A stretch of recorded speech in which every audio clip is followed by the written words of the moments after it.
What is your name and where are you from? Zach, and from Rising Sun FPV. What problem are you currently solving? We're currently turning everyday people into inventors by the use of adaptive manufacturing to create their products. And what is the point of difference of your business? We create custom products with our own branding that we test and research and design with manufacturers. What has been your biggest hell yes moment in the business? Essentially turning $900 of savings into $1 million business. And what's been a tough moment for you in business? Learning business governance and how to navigate with that. How do you make money? Through online sales and in-store brick and mortar. What drives you and this business? To turn something from a garage business into something global.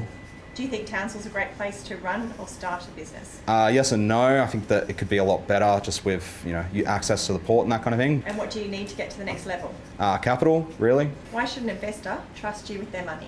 We've been able to turn $900 into $1 million business, so why not? And what's one of your biggest hero products? We were able to sell one of our drone racing frames off to America and beyond.